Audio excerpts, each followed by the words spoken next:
మనకు ఇచ్చినటువంటి సమయం అనేటువంటిది ఒక అమానత్. అల్లా తరఫు నుంచి ఒక అమానత్.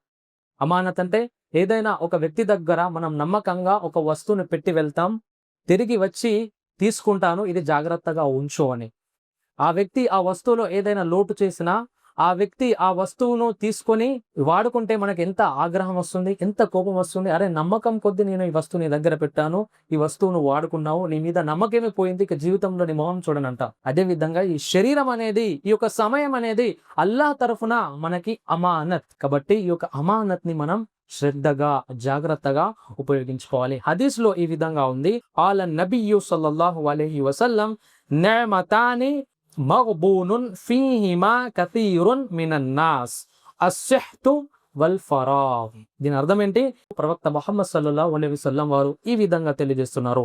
చాలా మంది తేలికగా తీసుకునేటువంటివి 2 వరాలున్నాయి అల్లాహ్ తరఫున. చాలా మంది దీనిని లైట్ తీసుకుంటారు, తేలికగా తీసుకుంటారు. ఏమిటి అవి? ఆరోగ్యం మరియు తీరిక సమయం. సహీ బుఖారీ హదీస్ నంబర్ 6412. మనుషులు ఈ 2 విషయాలను చాలా తేలికగా తీసుకుంటారు. ఒకటి ఆరోగ్యం, రెండవది సమయం. ఆరోగ్యం ఉన్నప్పుడు అనవసరమైన విషయాలలో మనం సమయాన్ని వృధా చేస్తాం. తర్వాత తీరా అనారోగ్యం పాలైన తర్వాత అరే! అప్పుడు ఆ పని చేయకుండా ఉండాల్సింది. అప్పుడు నేను మద్యం సేవించకుండా ఉండాల్సింది. అప్పుడు నేను ఎక్కువగా ఈ పని చేయడం ద్వారా రాత్రి పడుకోని కారణంగా రాత్రింబవళ్ళు కష్టపడి పని చేయడం వల్ల ఈరోజు నా ఆరోగ్యం దెబ్బతింది. కొంచెం నేను జాగ్రత్తగా ఉండాల్సిందంటాం. అదేవిధంగా తీరిక సమయం. తీరిక సమయం ఉన్నప్పుడు వాళ్ళతో వీళ్ళతో మనం ముచ్చట్లు పెట్టుకోవడంలో సమయాన్ని వృధా చేస్తాం. ఫోన్‌లో గడపడంలో సమయాన్ని వృధా చేస్తాం. మ్యూజిక్ వినడంలో సమయాన్ని వృధా చేస్తాం.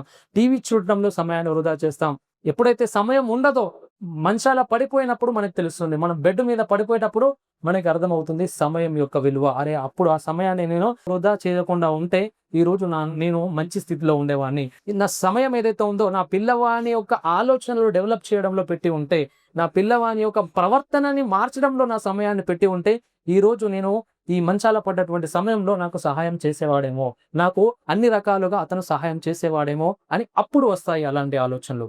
కాబట్టి సోదరులారా, ఈ యొక్క సమయాన్ని మరియు ఆరోగ్యాన్ని రెండింటిని కూడా తేలికగా తీసుకోలేకూడదు. ఇవి అల్లాహ్ సుబ్హానహు వ తఆలా మనకు ప్రసాదించినటువంటి వరాలు.